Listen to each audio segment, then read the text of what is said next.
passar a nossa conversa de hoje. As perdas irreparáveis, que nas palavras aí de Guilherme Arantes, na música que eu hoje coloquei na chamada aí, né?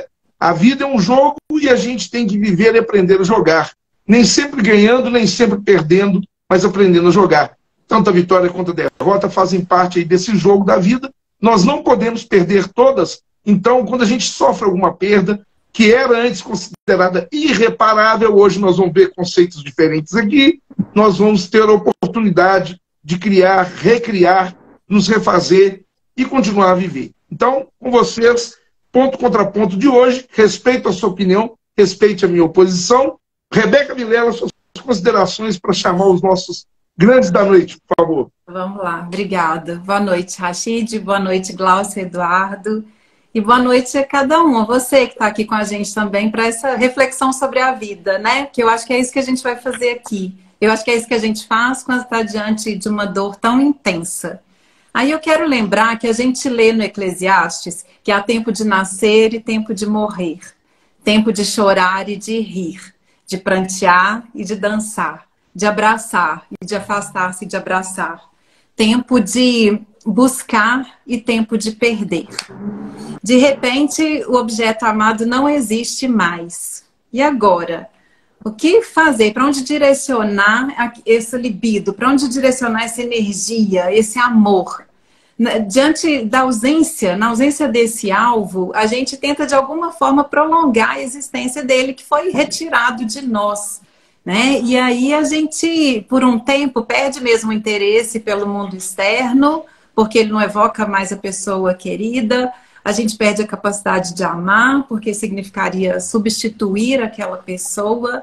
Enfim, atravessar esse vale é lidar com essa ausência que é presente demais, né? É lidar com esse nunca mais para sempre. E acho que é lidar também com uma palavra que é tão nossa, né? Que é a saudade. E atravessar isso também, eu nos meus pensamentos aqui, pesquisas, eu vi que lidar com isso é também atravessar um furo na nossa fantasia, né? E a fantasia é aquele véu que a gente começa a costurar lá na infância e ele ajuda a gente a ver a vida, sabe? E tem alguns acontecimentos que abrem um buraco nesse véu. Ele já é cheio de furos, a gente pode pensar numa trama, assim. Mas quando a dor é muito intensa, quando a perda é muito significativa, abre um buraco grande demais. Aí a gente precisa bordejar o vazio. Aí a gente precisa tecer de novo essa trama para que seja possível rever a vida. Ainda que agora com a cicatriz dessa tessitura, né? Então há tempo de rasgar e há tempo de coser. Lidar com essa passagem, com essa travessia, com esse luto, é lidar com a culpa. Eu poderia ter feito mais. É elaborar finais. E elaborar finais é tão difícil que muitos deixam de viver pelo medo de perder. E é mesmo angustiante saber da nossa finitude, saber da nossa incompletude. Mas atravessar é lidar com isso também. É lidar com os nossos furos. Porque o luto, ele é também de quem eu fui para aquela pessoa, né? Então, nós sabemos quem nós perdemos, mas o que nós perdemos nesse alguém. Enfim, para finalizar, eu quero citar o Freud no Mal-Estar na Cultura, quando ele escreve que a vida, tal como a encontramos, é árdua demais para nós. Ela nos proporciona muitos sofrimentos, decepções e tarefas impossíveis. A fim de suportá-las, não podemos dispensar medidas paliativas. E uma dessas medidas é a arte, né? Aí a gente repete e diz com Ferreira Goulart, que eu só falo Milô Fernandes, com Ferreira Goulart, que a arte existe porque a vida não basta. Mas a arte existe para que a vida seja mais bonita, para que ela seja bem melhor. Então aqui hoje eu acho que a gente vai falar da nossa dor, mas a gente vai falar de possibilidades também, né? Porque afinal somos nós que fazemos a vida, né? Como der, ou puder, ou quiser. Então, é possível atravessar essa dor, né? E seguir desejando. Por mais que às vezes a gente entenda que a vida esteja errada. Então é isso, eu já quero passar para os nossos queridos convidados, Gláucia e Eduardo, para vocês começarem contando para a gente sobre a Rede AP, como nasceu, como vocês criaram, né? A gente está falando aqui de criatividade, de possibilidades, como nasceu a Rede AP, e já lembrando, né, queria que você marcasse para a gente, Gláucia, o IR entre parênteses, por favor. Obrigada a vocês. Boa noite, Rebeca, boa noite, Rachid. Olá, Eduardo, meu parceiro. Né? A alegria aí da nossa história e falar da Rede AP, sim, mas da alegria de estar em conexão com a nossa FUMEC, né? Tão centenária e que nos permite esse encontro. Rede AP, então, que esse ano ela completa agora, em outubro, 25 anos de existência e de um trabalho ininterrupto. 25 anos, que foi exatamente 6 meses depois da morte da nossa filha, né? Nossa filha caçula, ela faleceu no 21 de abril, também aluna da FUMEC, da primeira turma de jornalismo da FUMEC, e eu tive aí a condição de estar acompanhando essa turma como professora dos cursos de psicologia, eu não fui professora dos alunos, e eles, como era a primeira turma de jornalismo, deram o nome de Camille Tavares para a turma. E, naturalmente, isso foi também a homenagem, a maneira da gente manter esse elo. Né? Bom, quer contar aí um bocadinho, Edu, da história da nossa Rede AP para chegar no irreparável? Na verdade, né, eu sempre falo que eu, como médico, me formei em medicina, estava comentando aí com o Rachid. Primeiro eu quero dar um bem-vindo aí para o pessoal, estou vendo o pessoal entrando, várias pessoas entrando aí, muito bem-vindos. Muito obrigado, Rachid, pelo convite e estamos juntos, né? Vamos ver da melhor forma possível. Mas dizendo da Rede AP, então, durante muito tempo, né, quando eu estava na faculdade de medicina, eu aprendi que a morte era uma adversária a ser vencida a qualquer custo. Ou seja, durante os meus 7 anos de curso de medicina e pediatria, eu nunca tive uma sequer aula sobre o que fazer se o nosso paciente morrer. Porque a nossa obrigação era não deixar esse paciente morrer. Com a morte da Camille, eu comecei a ler mais, comecei a estudar mais, e hoje eu tenho uma ideia completamente diferente, né? Eu hoje não considero mais a morte uma adversária, uma inimiga. Hoje eu considero que morrer não é o antônimo de viver. Morrer é um antônimo de nascer. Mas nascer, viver e morrer fazem parte da vida. Então, hoje, nas minhas aulas, sempre eu falo que a morte, no fundo, a morte é o objetivo final da vida. Todos nós vamos chegar nesse objetivo. A nossa função, então, como profissionais de saúde, é que esse caminho entre o nascer e o morrer seja o mais prolongado e o mais digno e o mais feliz que seja possível. Então, com isso, a gente aprendeu que a morte não é de todo ruim. Então, a gente começa... Isso já facilita para a gente poder lidar com o luto. Mas o que aconteceu é que quando Camille morreu, no início a gente teve muito auxílio, muita ajuda de amigos, familiares, todo mundo apoiando. Com o passar do tempo, aí passaram 6 meses, cada um retoma a sua vida normal e a gente sentia que, apesar de eu e Gláucia já termos uma história aí também de mais de 40 anos, né, de convivência, nós sempre nos apoiamos muito um no outro, um ajudava o outro.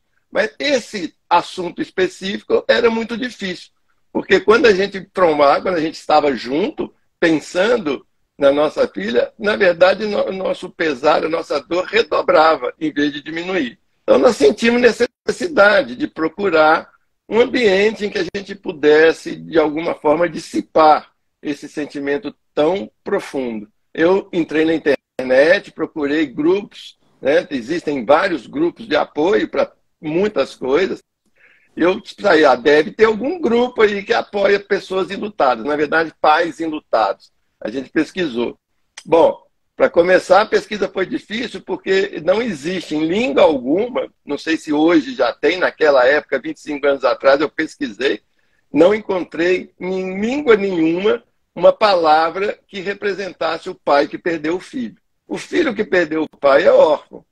A mulher que perde o companheiro é viúva. Ou o companheiro que perde a mulher é viúvo. Mas o pai que perdeu o filho, a mãe que perdeu o filho, não tem língua, não tem expressão. Então já foi difícil achar uma palavra-chave para pesquisar. Mas eu pesquisei redes de apoio, né, luto e tudo mais, e não encontramos nada. Foi aí que a Gláucia deu a ideia, né? Já que não existe um grupo que a gente possa entrar, por que que nós não vamos montar um grupo para poder... A intenção primeira era exatamente isso, né? Da gente ressignificar, da gente, de alguma forma, aliviar, né, esse processo. Então, seguindo aí a ideia, a Gláucia me passou a ideia e ela sempre conta isso. Hoje eu vou tomar sua fala, meu amor, para terminar. E quando ela me falou, vamos fazer, eu falei, olha, eu não sei onde é que isso vai dar, mas eu estou junto com você. Juntos nós vamos fazer o melhor do nosso possível. E eu acho que é interessante verificar isso, né? Primeiro, existe uma tendência cultural de querer elevar que a dor da mãe é maior do que a do pai, né? E não existe isso, não existe dorômetro. Dor é dor. E qual que é a maior dor? É a dor que você está sentindo, né? Quantas situações, quantos casais entram muitas vezes em disputa ou caminhos diferentes para poder lidar num ambiente, numa cultura que muitas vezes não acolhe a dor do pai, do homem, né? E, nesse sentido, de fato, o Edu ter aceito a ideia de estarmos juntas nessa proposta, nessa condição, isso nos fortaleceu, né? E é interessante porque, realmente, a primeira denominação, né, era uma questão de gênero, porque era o grupo, e era um grupo que começou dentro da nossa casa, e isso, passados, então, 25 anos, esse grupo mudou de gênero, porque hoje é uma rede, e nós temos, então, várias unidades. O grupo começou realmente como apoio a perdas irreparáveis, como uma palavra única, né?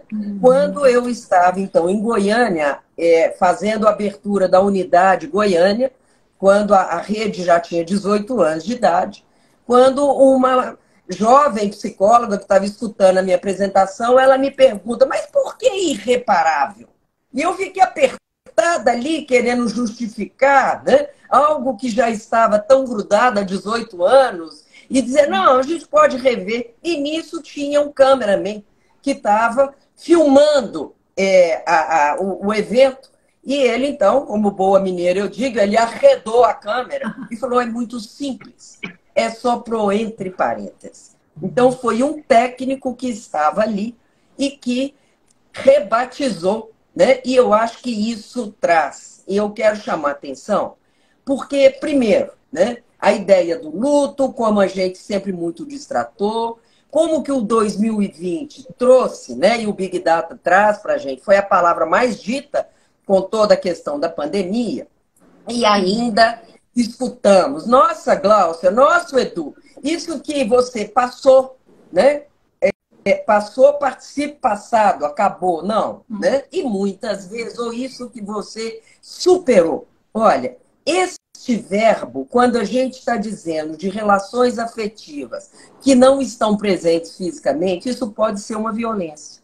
Então, o verbo não é superar. Mas quando a gente diz de ir para o reparar, e eu acho que é interessante, né, Rebeca, quando você traz a ideia do vazio, a ideia da tessitura, e a gente tece também com as palavras e com verbos iniciados com o prefixo re.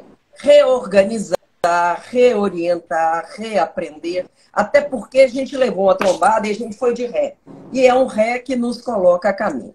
Então, nesse sentido, né, tem esses 7 anos que a nossa rede ela ganhou essa nova condição da ir para a reparação, que não quer dizer que acabou, não quer dizer, e essas são desconstruções que a gente tem em relação ao luto. A primeira desconstrução, o fato psicóloga, psicoterapeuta, e que por muito tempo a vida pessoal do psicoterapeuta era blindada. Era aquele que estava à disposição do outro, e diante de uma situação dessa monta, era impossível manter essa condição abafada, né? E a segunda questão, que eu chamo de mudança paradigmática, que é essa ideia que o luto não acaba. Hoje, o conceito mais moderno que a gente lida com o luto é chamar de vínculos contínuos. De que maneira que a gente pode, sim, honrar o convívio, honrar a memória, de uma maneira que não precisa representar sofrimento desmedido, né? Pronto. Palavras iniciais. Abrindo aí. Muito bem. A bola para você. Excelente. Joga a bola, né? Joga a bola. Na verdade, gente, eu queria falar que o luto tem tempo, sim, viu, Gláucia? Minha filha Fernanda, que hoje não está aqui conosco, por enquanto não a vi, a Isabelle está, manda um beijo para ela. Minha filha Fernanda recentemente foi a uma igreja em Belo Horizonte, a pedido da avó, Dona Inês, que está lá com seus 94, e que no ano passado, em agosto, ficou viúva. Perdeu o nosso querido Antônio no dia 18. E o dia que ele nasceu também foi o dia 18 de abril. Então, a Dona Inês pediu que ela fosse à igreja para poder pedir para celebrar uma missa, né, pela alma de Antônio, como a gente reza todos os dias, nós que somos católicos. Muito bem. O fato é que ela chegando, ela disse, podia celebrar a missa para o meu avô aqui? Nome, Antônio, tal, deu nome. Então, o que é? Ela falou, não é missa de falecimento, ele faleceu em agosto, mas ele está ali fazendo hoje 97 anos. Aí falaram para ela, não, essa data a gente não comemora aqui na igreja, não. Esse negócio de nascimento, da aniversário de nascimento de quem já morreu. Então, quer dizer, o luto acabou. 7 dias, missa de 7º dia, 30 dias, depois de um ano ninguém mais fala da pessoa, virou história, né? Quer dizer, é só para brincar aí com a questão do tempo do luto, né? E a gente aprendeu de verdade na vida, no cotidiano, que a questão do luto teria que ser superado. Isso que você falou traumatiza muito, porque as pessoas acabam tendo que violentar a dor e sepultar de novo aquilo que todo dia morre dentro dela, né? Então a gente começa, e a gente vê isso muito, eu com 25 anos de direito de família e sucessões, a parte das sucessões lida com inventário, lida com testamentos, direitos pós-mortem. E quando a gente recebe uma pessoa que, pela lei, tinha a obrigação de em 30 dias abrir um inventário, agora aumentou para 60, ainda assim é muito difícil você conseguir com uma pessoa dessa concatene as ideias de patrimônio, de documentos, de burocracia, com uma perda que era, até agora, chamada de irreparável. E agora nós já vimos que nós vamos repará-la. O Eduardo deu uma contribuição altíssima, e quando ele falou da questão, e ele como pediatra, da questão do salvar as vidas e termos essa obrigação, nós recebemos até um comentário antes mesmo do programa começar, recebemos um comentário do Joaquim, eu queria agradecê-lo, que nos indicou até para visitar o grupo Colcha, Grupo Underline Colcha, que lida com as perdas de neonatais e também daqueles nascituros, aqueles que nem nasceram e que as mães acabam vendo perecer dentro do próprio corpo, né? Então, perdas realmente dificílimas e que nós vamos ver, e o Dó podia falar para a gente até disso, essa questão, né, do neonatal, das perdas tão precoces de quem desenvolveu um pequeno laço, às vezes nem extrauterino, para poder perder para o resto da vida, né? Viveu tão pouco para poder perder para o resto da vida. Como é que funciona isso aí também nessa medicina? Bom, primeiro lembrando, né, que tem um pediatra, ele fala que o recém-nascido, na verdade, é um velho de 9 meses. Então, assim, é muito interessante, porque é muito comum isso, inclusive as pessoas querendo ajudar, quando tem, nós chamamos isso de luto parental, né? O luto que ou o aborto, ou o nascimorto, ou mesmo um recém-nascido com poucos dias de vida. E tem ainda bem que não deu tempo de você criar amor. Mas não, esse amor ele começa, né? Porque eles ficam comparando isso, que não deu tempo, então você logo fala assim, não, logo você vai ter outro filho, vai compensar. Então, são coisas assim, que são falas que são muito mais agressivas, né? São realmente, em vez de ajudar, a intenção sempre é a melhor, a intenção é de estar ajudando. Mas a gente tem que tomar muito cuidado com o que a gente fala, como é que a gente age, porque muitas vezes, na tentativa de ajudar, nós estamos piorando aquele sofrimento. Né? Além do ambiente, né? O próprio ambiente da maternidade. Você imagina o que é uma puérpera, né? Que teve, então, uma perda cercada ali de festejos de criança e ela naquela condição. Né? Então, é um tema necessário de ser trabalhado. Né?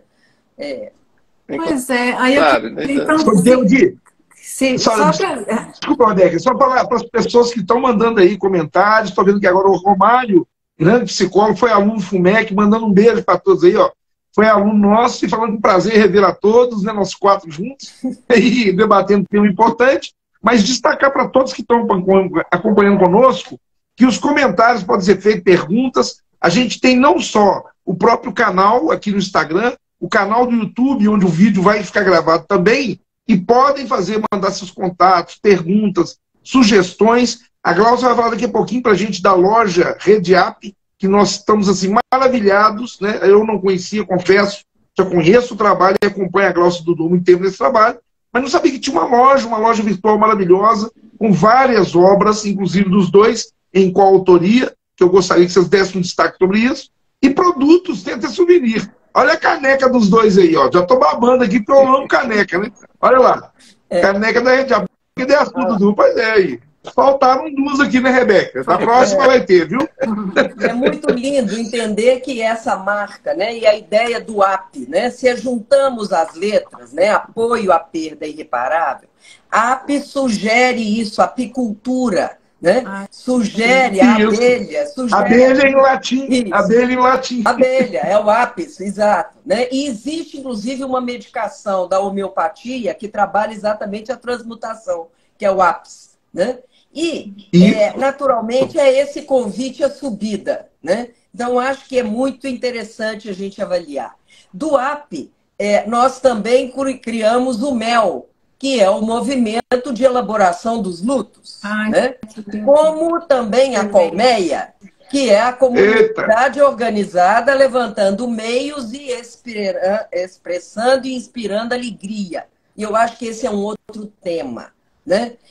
Assim como o Eduardo está dizendo, né? E falamos de dor, mas dor não quer dizer a impossibilidade de também ter gratidão e ter alegria. Claro que a nossa expectativa, o nosso controle, a nossa vontade de que coisa boa durasse para sempre, né? Mas a gente sabe que para sempre é sempre por um triz. Ó, Beatriz. Verdade, verdade. E destacar que o mel, afinal de contas, é um alimento que, além de doce, de gostoso, traz energia, né? Renova energia. Não é isso? Muito bem. Vamos falar da Rediap também com relação à bibliografia, à literatura e os artigos, Glaucia? Vamos lá. Quer falar, Du? Eu estava só querendo complementar, né, e dizer que realmente, e como o rapaz colocou lá, o luto parental, nós temos alguns livros já publicados sobre isso. É uma coisa que realmente tem que ser revista. A Glaucia chamou muita atenção de como é difícil para aquela mãe ver a companheira de quarto no nosso sistema de saúde, né, nas enfermarias, a mãe ao lado amamentando o filho e ela não ter essa possibilidade. Então, eu acho que tudo isso tem que ser revisto e fazer ambientes mais apropriados, né, e respeitar. Né? E a outra coisa que é importante, o tal do superar, né? Nas reuniões lá do AP, muitas vezes eu usei essa metáfora quando as mães chegam assim, querendo realmente, não, mas eu estou sofrendo demais, eu queria parar de sofrer. Aí eu falo para ela assim, olha, eu inventei uma pílulazinha legal aqui. Se você tomar ela hoje à noite, você nunca mais vai sofrer. Porque você vai esquecer que você teve um filho, você vai esquecer que ele morreu. Você não vai nem lembrar dele. Você quer? Aí ela assusta. 100% das pessoas até hoje falaram que não querem. Ninguém quer esquecer. Né? Então, o que eu falo? Que aí, caso do Drummond de Andrade, né, o importante é a saudade no início, ela é dolorosa. Com o passar do tempo, ela passa a ser tolerável e com mais tempo ela passa a ser gostosa. A saudade, você tem saudade daquilo que foi bom. Você não tem saudade do que é ruim. Então, se você está sentindo saudade, é porque você teve um tempo bom com aquela pessoa, com aquele ente querido. Então, eu acho que é importante a gente chegar, como diz a Glaucia, nós não vamos nunca superar, mas nós vamos ressignificar essa saudade. E hoje é muito agradável a gente lembrar. Conta o caso da Bárbara, amor. Mas deixa eu só contar da saudade. Conto. Só contar da saudade, né? E lembrando o Guimarães Rosa, que a gente tanto gosta, quando ele diz, olha, tem dois tipos de saudade. Tem uma saudade que é como uma caduquice. É você querer o que não tem mais. Então, óbvio que houve uma mudança, né? Tecnicamente, essa era uma forma de definir luto, para dizer que havia um rompimento de vínculo. É claro que o vínculo não rompeu, ele mudou. Ele saiu de uma condição, talvez, né, materializável, para uma forma que a gente sente. E aí a outra definição do Guimarães Rosa é quando ele diz, há um outro tipo de saudade que é trazer para perto. E eu acho que acomodar essa relação amorosa, essa forma de manter essa conexão, é um trabalho, é uma constante, é uma situação que a gente está. E aí o Eduardo estava pedindo, né? Mas eu vou só, então, complementar o caso do Mano de Andrade. O caso do Mano de Andrade tem um poema lindo, né? Ele fala que muita gente acha que saudade é falta. Eu não sei de cor o poema, mas é muito lindo. E no final ele fala, mas essa saudade assimilada, ninguém mais rouba de mim. Então, a saudade assimilada, ela faz parte da nosso ser, da nossa vivência. E realmente é uma saudade gostosa. Diga. Por muito tempo lastimei, por muito tempo achei ausência, aqui ausência é falta. E lastimava ignorante a falta. Hoje não a lastimo. Não há falta na ausência. A ausência é um estar em mim. E sinto a branca, tão pegada, aconchegada nos meus braços, que rio e danço, e invento exclamações. Porque a ausência, essa assimilada, ninguém a rouba mais de mim. Né? E aí a nossa experiência com a nossa neta de 13 anos, e naturalmente tem 25 anos que a tia faleceu, então ela não conheceu. E eu dizia para ela desde pequena que ela tinha a tia Cacá e a tia Cacá morava no meu coração. E ela falava, vovó, mas quando a tia Cacá crescer no seu coração, eu vou ver? Né? Porque ela estava acostumada com a barriga que crescia e aparecia. Não, ela não é mais de ver, ela é de sentir. Né? Então, ela com muita frequência trabalha conosco e diz, vó, será que o Deus sabe que eu tenho saudade da tia Cacá? E eu acho isso de uma beleza, porque ela não viveu materialmente, mas é uma presença que está assimilada. Né? E poder trabalhar isso, e eu acredito que, de fato, quando a gente está dizendo da nossa rede, de amparo aos enlutados, da nossa cultura que maltrata o tema, que quando vai falar de morte bate na madeira, né, reda para lá, como se isso fosse algo mórbido. Olha, a gente está careca de saber que é a única certeza. Enquanto a gente fizer de conta, e a gente ainda escuta isso, assim se por acaso algum dia eu morresse, né, então a gente avalie que a nossa consciência é da nossa terminalidade. E que isso não é morbidez, mas é lucidez. Né? E aí, temos as nossas duas produções. O primeiro livro é o Do Luto à Luta. Ele, então, foi organizado por mim e ele tem a apresentação. E eu, como mãe, como psicóloga, escrevo, depois convidei pessoas, Eduardo está conosco, para poder trabalhar aí as perdas e ganhos na vida, né? E, naturalmente, ao final existem homenagens e depoimentos aos entes queridos. 14 anos depois, nós lançamos o E a Vida Continua. E esse é um marco, porque era também a celebração do namoro meu e do Eduardo, de 50 anos de namoro. Né? Temos aí a trajetória, e essa era uma produção celebrando esse tempo. Né? E esse, então, é o E a Vida Continua, onde, de uma maneira diferente, tivemos um tempo maior para poder produzir, para poder convidar pessoas, e tem uma produção nesse sentido. Né? Ano passado eu tive a oportunidade de participar de um convite de outros livros que eu já escrevi, outros capítulos, coordenado pela Karina Fukimutsu, e esse do ano passado chama-se Revés de um Parto. E ela convidou, então, 10 mães para escreverem das suas experiências de terem perdido filhos de formas diversas, né? A Rede AP, então, ela nasceu com esse desafio que a gente não tem categoria. Em Portugal se fala do desfilhado, mas não é uma palavra que ficou bacana, né? Mas dessa condição, sim, de pais que perderam filhos. E passados 25 anos, hoje ela não é exclusiva para a perda de pais que perderam filhos, mas para perdas de entes queridos que não necessariamente têm laços consanguíneos, mas que sejam significativos, né? Eu vi que alguém perguntou aí até sobre suicídio. Temos no nosso grupo também perdas por suicídio, assim como as perdas perinatais. Então, como essa foi uma experiência pioneira, nós recebemos enlutados e, de fato, não fazemos distinção. Hoje, temos aí várias outras iniciativas para as perdas perinatais, iniciativas para o trabalho da pós-venção, que são exatamente os enlutados pelo suicídio, mas nós integramos as perdas não fazendo essa distinção, né? Então, é legal. Pronto. Um outro tipo de luto também, que é antigamente conhecido como não reconhecido, né? Que é no livro, um capítulo que nós escrevemos em conjunto, que eu cunhei uma palavra que eu chamo de luto paralelo, que é o luto do profissional de saúde, porque ele não tem uma ligação direta consanguínea com o ente querido, mas ele tem luto, principalmente nós pediatras que acompanhamos essa criança desde antes de nascer, né? Então, muitas vezes, a perda de um paciente também é um luto, e é um luto bem complexo, né? Então, assim, como isso também não tinha nome, no livro eu sugeri esse nome, que seria o luto paralelo ao dos familiares. Mas é um luto do profissional de saúde, que com a Covid explodiu. Né? Com a Covid explodiu.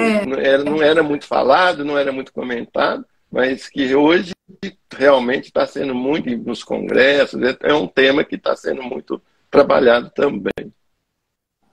E até essa ideia, né, que muitas vezes achava que era neutro, né, e que você atende e o problema do outro, é claro que isso te toca, né? E como que isso é trabalhado e elaborado, né? Fala, Rachid, te interrompi. Não, só destacar que essa questão, o Dudu até pontua aí sobre a questão do profissional de saúde e também dos lutos daquelas que perdem os filhos ainda em gestação. No direito a gente tem uma expressão curiosa que é a perda de uma chance, né? A gente tem a possibilidade de discutir prejuízos de forma material até reparáveis no judiciário por perda de chance. Uma pessoa que é frustrada de fazer um concurso público, por exemplo, porque ela tem uma certa deficiência ou porque faltou um documento qualquer e ela perde aquela oportunidade. Também no campo da saúde, a gente assiste aí aos vários casais, as pessoas que tentam, né, através dos processos de inseminação artificial, heteróloga, com material de doadores, ou homóloga do próprio casal, e às vezes se frustra com várias gravidezes perdidas, com várias tentativas, e vocês tinham pontuado no início, a não compensação, né? Então nós vivemos isso às vezes dentro do escritório, com pessoas que passaram por essa situação e tentaram nos contratar para adotar. E quando levávamos a adoção para esse estudo da não possibilidade de compensação, a grande maioria dessas pessoas desistiu da adoção. Ou seja, a adoção estava sublimando ou tentando tamponar aquela perda que tinha tido num processo de 5, 6, 8 procedimentos tentando engravidar, ou até a morte precoce também de um filho, numa forma acidental ou numa doença dessas arrebatadoras. E alguém comentou aqui, ainda de passagem também já vi aqui, sobre a questão do luto nas questões trágicas, se há uma diferenciação. Vocês acabaram de falar, Glaucio explicou, mesmo nos casos de autoextermínio, o suicídio, que é a forma mais grave que a gente tem como susto, né? Eu falava com a Rebeca esses dias, a gente conversando, Tem uns estudos ingleses que apontam que a segunda maior dor emocional do ser humano é o divórcio litigioso. A gente estuda isso no direito de família. É a segunda, porque a primeira é a perda de um filho, que inverte essa ordem natural. Perder esse filho numa tragédia, num acidente aéreo, como morreram agora recentes famosos cantores, atrizes, atores, como morrem também os nossos jovens na criminalidade, né? A bala perdida, que não tem nada a ver, o jovem está ali numa festa, a tragédia da boate lá de Santa Maria, que agora completou 10 anos, né? As pessoas em busca ainda de respostas da própria vida e não conseguem nem alcançar na justiça essa reparação. Enfim, o conjunto das perdas é muito grande, mas a perda é uma só, né? E o tratamento da perda é que talvez tenha caminhos diferentes. E quando se falou da rede, muito bonita, a própria conjugação aí da colmeia, da organização das abelhas, né? A gente fala também das formigas. Se a gente parar para poder observar, a gente pode aprender muito, né, com essa construção distribuída. Então, vem um profissional da saúde, eu vou lembrar também dos socorristas, o Corpo de Bombeiros, você vê toda hora nas ruas aí o SAMU atendendo motoqueiros ali caídos no chão, muitas vezes já sem vida, mas muitas vezes os primeiros socorros para conduzir para o hospital. E o cara está ali lutando para preservar uma vida que às vezes está sendo perdida, inclusive desavisadamente, pelo abuso, pelo álcool, pela droga, pelo excesso de velocidade, né? Ou seja, essa coisa do luto não fazer parte da nossa cultura, nós ocidentais, né? Que os orientais têm mais uma veneração até com a morte, a passagem. Aqui nós não. As pessoas não querem fazer seguro de vida porque acham que atrai a morte. Não quer comprar túmulo no cemitério e nem pagar um plano funerário porque acha que dá azar, vai morrer cedo.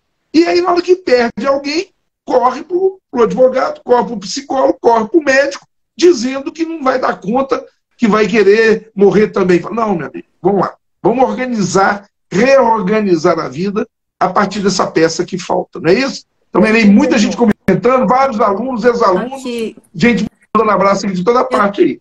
Tem uma curiosidade, Glaucio Eduardo, que eu fiquei pensando, sabe, se vocês estão há tantos anos lidando com isso diariamente, muito de perto, tem uma mudança na forma da gente, vocês percebem uma mudança na forma da gente lidar com o luto? Sabe por quê? Quando fala da superação, era até uma pergunta que eu faria também, que era outra curiosidade, gente, é superável, será? Foi muito legal que vocês falaram.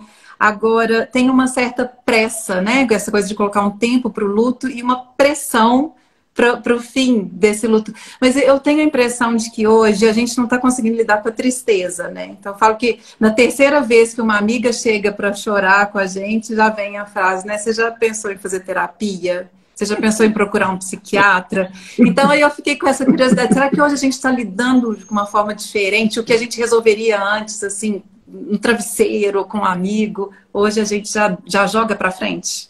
Não tolera a tristeza? Ou uma tendência enorme a querer medicalizar, né? O que também estamos aí. Então, acho que é interessante isso que estamos trazendo, né?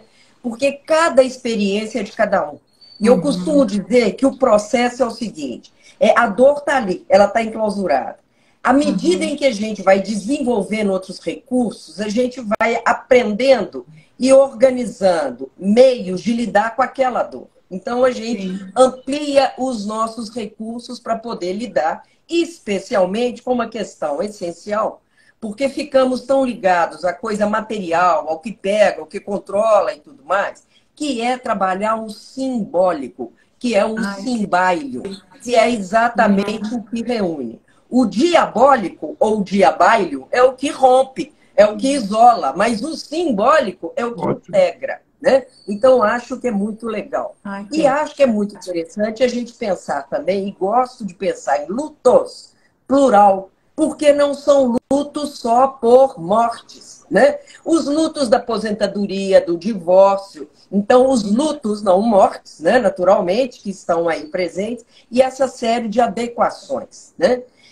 E venho afirmando, e nesse capítulo que eu referi, que a gente publicou ano passado, que quem não sabe fazer na vida luto, vive muito mal. Mas eu digo até do nosso luto diário, miúdo, de lidar com as nossas escolhas. Porque toda e qualquer escolha, ela não será a maravilha, ela não será só ganho ou só perda, né?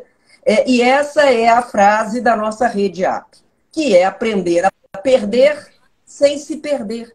Porque ao escolher, eu vou escolher o que eu vou perder, do que eu vou renunciar, do que eu vou abrir mão, porque eu também vou priorizar, né?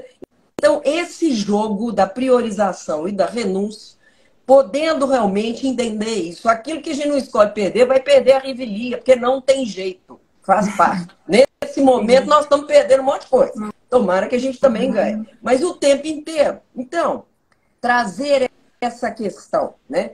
E sair desse mundo idealizado, que é tudo ótimo ou tudo péssimo, e entender que a vida caminha aí por esses dois lados.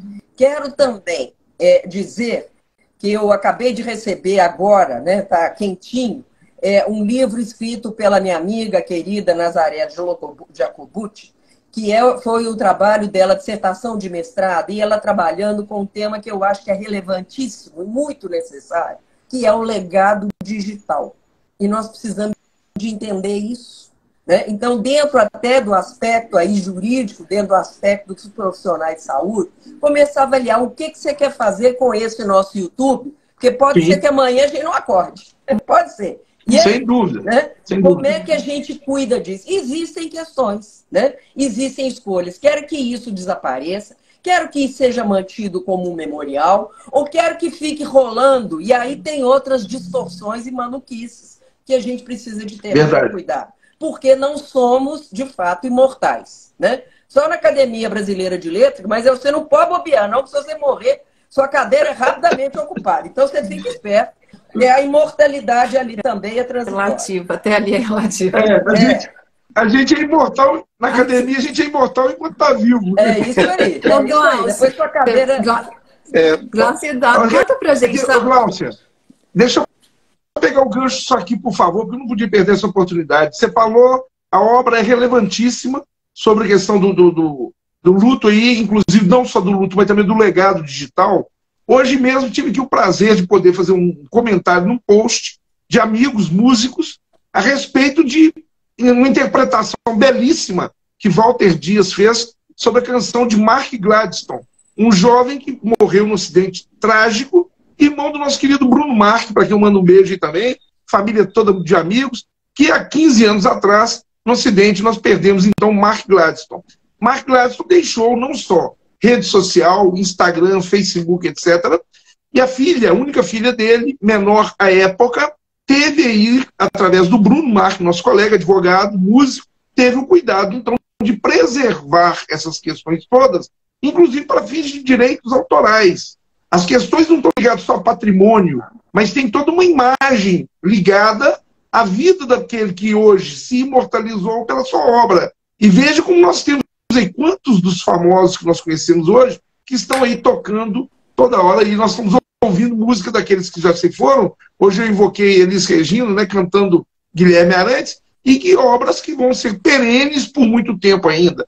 Isso tudo envolve não só a administração desse luto inicial, mas principalmente uma administração ao longo do tempo. Quer dizer, o luto não pode ser aquele de dizer, papai era o maior cantor do mundo, morreu, eu vou pegar a obra dele e vou encaixotar, porque eu estou de luto, né? Se a própria vontade daquele que se foi era que a obra dele atingisse o maior número de pessoas e durante o maior número de tempo possível. Obrigado. A necessidade de saber se essa era a vontade dele também, né? Nós precisamos de ter essa clareza. Um outro tema essencial, né, que acho que trabalhar lutos e a gente cuidar, é a questão do testamento vital.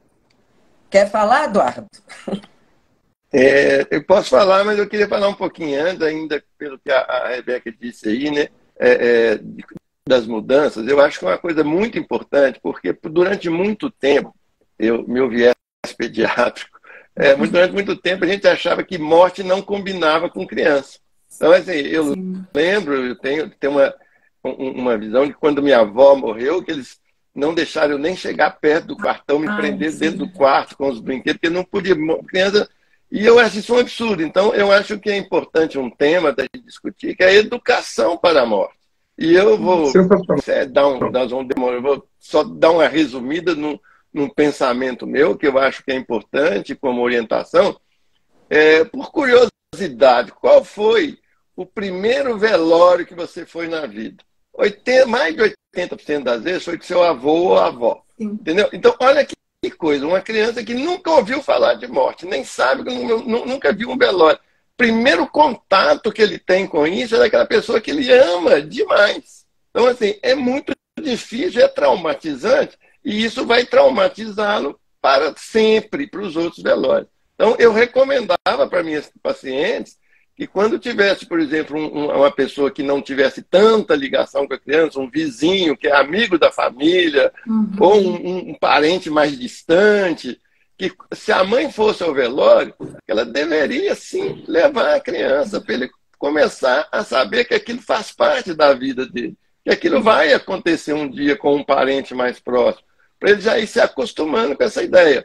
É óbvio que ninguém vira estrela, né, Eduardo? Não fala para a criança que virou estrela. Que nada de inventar esses eufemismos. Né? Não dá. E eu falo assim, que a criança, ela vai... não quer dizer também, eu ainda eu sou muito fã, tem vários trabalhos já sobre a autonomia da infância, não é também obrigar a criança a ir no velório do avô. Aqui, ó. Então, é um direito que a criança tem. Então, tem que explicar, ela tem que ser instruída. Então, existem vários livros muito interessantes da literatura que trabalham morte para a criança, né? Tem vários livros. E a criança, então, ela tem que ser educada para isso. E o dia que ela tiver que ir no velório do avô, ela já sabe mais ou menos. Ela não vai, o trauma vai ser muito menor. Então, é muito importante. Dudu, diga. Isso é o resumo daquilo, né? Se as crianças têm curiosidade de saber de onde viemos, tem que saber para onde vamos também, né? Aquela coisa da lógica, né? E para poder ilustrar o caso, só um caso engraçado aqui a respeito. Você falou aí, minha mãe, já 21 anos, se encantou, como diria Rosa. Mamãe nos criou assim, levava para... Tá doente, levava para ajudar. Tá? Morreu um, vamos lá para ajudar lá no velório, ajudar a preparar o corpo e tal. E certa feita, morreu uma senhora idosa lá na rua, e nós fomos para lá poder ajudar. Estávamos todos lá, ela deitada na cama ainda, já arrumadinha e tal, esperando o povo da funerária trazer caixão, aquela coisa toda. E aí, de repente, rapaz, o quarto cheio lá em volta da senhora, rezando o terço, a senhora abre os olhos e soltou a frase: gente, vontade de tomar um copo de vitamina. Entendeu? Eu vi umas 4 mulheres passando na porta de uma vez, porque a senhora ressuscitou. E eu era criança, isso me marcou muito positivamente. Eu sempre ficava naquela expectativa. Será que vai pedir um copo de vitamina? Será que vai acordar também?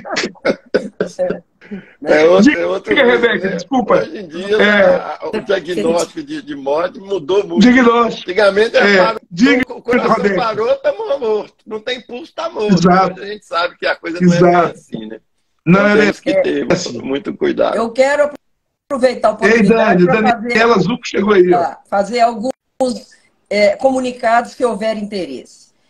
No dia agora, 15 de maio, Marília Guiar e eu vamos conduzir um curso com o Wellington Nogueira. O Wellington Nogueira foi quem trouxe ao Brasil os Doutores da Alegria. E nós vamos trabalhar luto e alegria. Então, quem tiver interesse, é um tema, e a gente já teve a oportunidade de trabalhar com o Wellington, é uma pessoa sensacional e tal. Então, vai ser na segunda-feira, dia 15 de maio. Temos também, em julho, o 3º congresso da Associação Brasileira Multiprofissional do Luto, ABM Luto. Esse congresso acontecerá em julho, no Rio de Janeiro. Né? Então, se tiver interesse, pode também entrar nas páginas aí da ABM Luto, que tem lá informações e tem aí uma rodada de inscrição que até dia 30, depois tem reajuste. Né? E lembrando que em julho também se celebra o Julho Laranja, que está exatamente anunciando a questão da perda parental.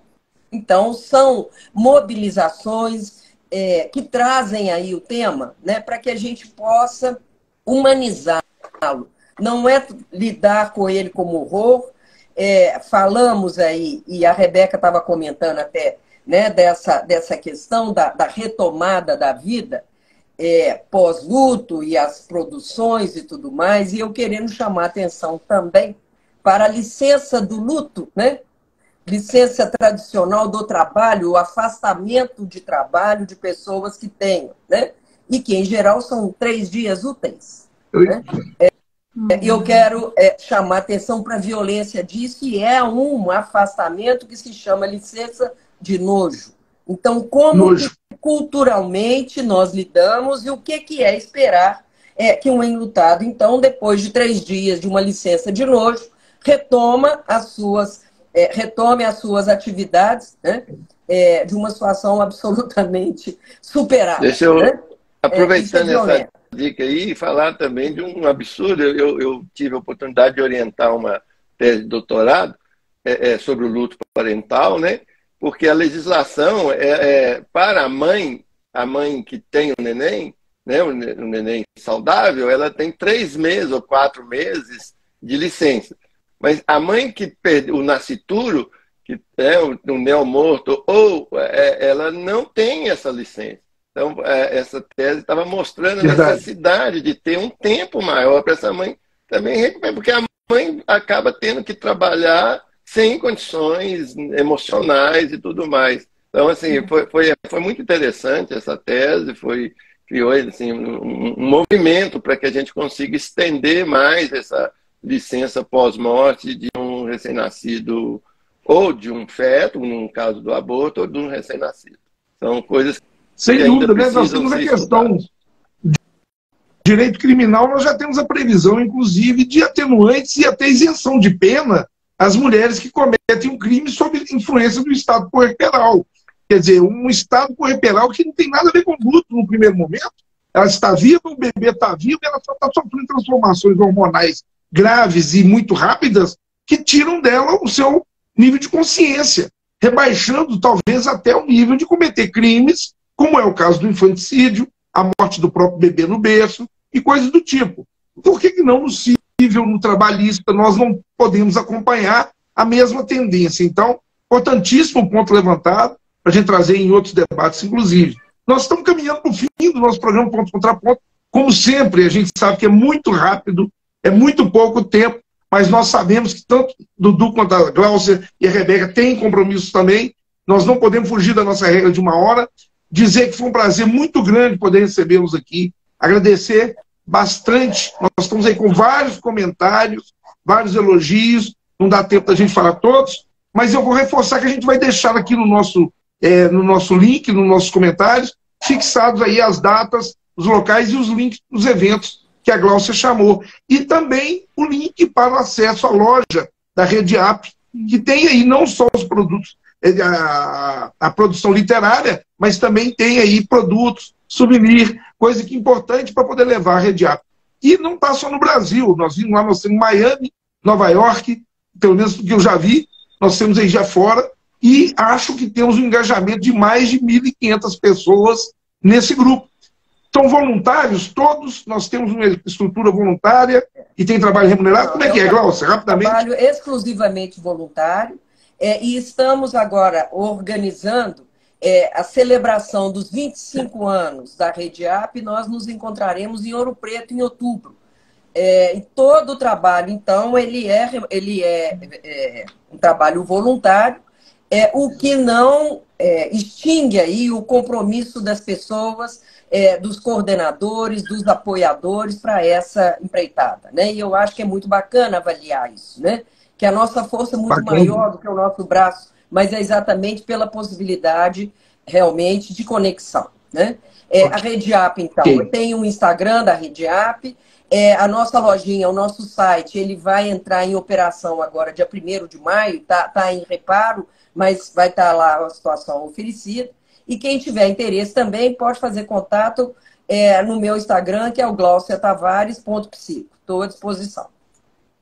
Ótimo, muito obrigado, querido. Eduardo, obrigado também por suas considerações finais. Eu agradeço demais, assim, foi muito bom a gente estar aqui de novo. Que saudade da FUMEC, que saudade da sala dos professores, dos nossos papos, né? Mas é isso, né? Foi um luto, né? Não tem dúvida que foi um luto. Mas você vai voltar para falar de mágica e vinho, viu? Você vai voltar. Para falar de mágicas e vinhos. Tá devendo. Tá bom? Então, um abraço a todos, obrigado a todos que nos acompanharam. Oportunidade. Um abraço, muito obrigado a todos. E obrigado pelos comentários aí de alguns ex-alunos, de alguns amigos que eu vi passando aqui. Estou muito sensibilizado e muito emocionado. Um abração para todos. Nós agradecemos, gente. Valeu. Beijo. Tchau, tchau. Até a próxima, gente. Obrigado. Tchau.